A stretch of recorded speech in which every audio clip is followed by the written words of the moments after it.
Hello there. Welcome to this episode of Fireside Book Review, brought to you by Rebuilt Wellness. As always, I'm your host, Mr. Josh Flores.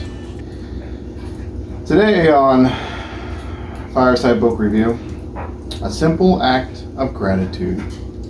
How learning to say thank you changed my life. Not my life, I still don't do it.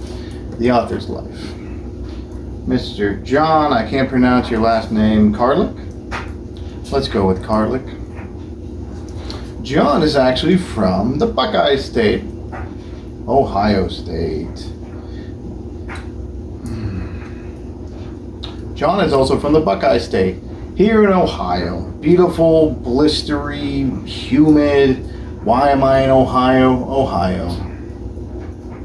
But I digress. Let's dive into it, shall we? A simple act of gratitude. John, who has practiced law for 30 years before he was appointed a judge of Los Angeles Supreme Court. He lives in the Los Angeles area.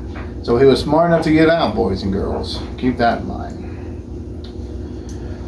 The whole point of the simple act of gratitude. I mean, that kind of gives it away, doesn't it? Gratitude. Especially nowadays, we seem to live in a victim state where we take so much for granted. Whether that is the barista that doesn't spit in our coffee, our mother that picks up the tab and drives us home from the bar at 3 a.m, the friends that lets you stage their house like it's yours and use their fireplace. How often do we say thank you? How often do we truly feel grateful for what we have and let that sink into our bones? In the simple act of gratitude, it starts off like most Ohioans. He's angry, he's overweight, hates his life. I mean, he's not seeing his kid. It's just every Ohioan's existence. And then one day, he gets lost. And he hears God speaking down from high. And he says, John, you stupid idiot. You got a lot going for you. Why don't you show some compassion and some gratitude to these people? I mean, heck, you're walking here in the woods. You're not dead. You're a lawyer, for crying out loud. And from that day, John said, you know what, God? You might be onto something. So what did John do? Put simply, since he used a lot of words to tell us, he started writing letters. Now for you young people, a letter is something that you write on paper. You put it in an envelope and you send it. A mailman comes and gets it and delivers it. So why a letter, you ask? Dear God, it's personal. It takes time and effort. You can take your thoughts and put them down, and then you read them and you look at them and they sink in because you got to use your head and your eyes and your hands and your brain, and then you got to lick the envelope. Isn't that so much more special than sending a winky face with a thumbs up when somebody helps you out? I certainly think so. And you'll be surprised right when you start writing these letters, the words that come out, and you actually get to feel how grateful you are for these people. So what happens when John started writing these letters?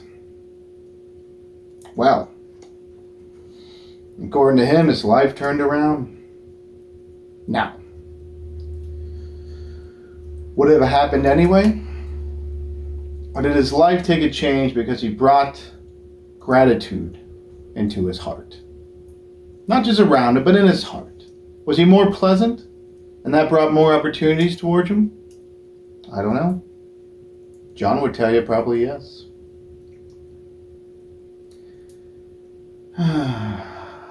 If only we all were a little bit happier for what we have and stopped being envious or judgeful of what we don't. But I digress. This is a book review. We're not reading my diary. John's story is enlightening. And if you get anything from it, whether you think it's real or just plain old dumb luck, when you show gratitude, respect, and show some people that you care. Chances are the rewards will come in double. There's a story he tells in here. I believe it was his grandfather. Grandfather would send him a silver dollar. Once again, for you young people, the big old coin. Now, if he wrote back and said, "Thank you, grandfather, for that silver dollar," his grandfather would send another. And his grandfather was trying to teach him a lesson at a very young age that apparently he didn't get for quite some time. By being thankful and showing your gratitude, it comes back again and again and again. Well, folks, the fire's getting a little bit low. So until next time, I'm Mr. Josh Flores. This is Rebuilt Wellness. And don't take my word for it. It's all in the book.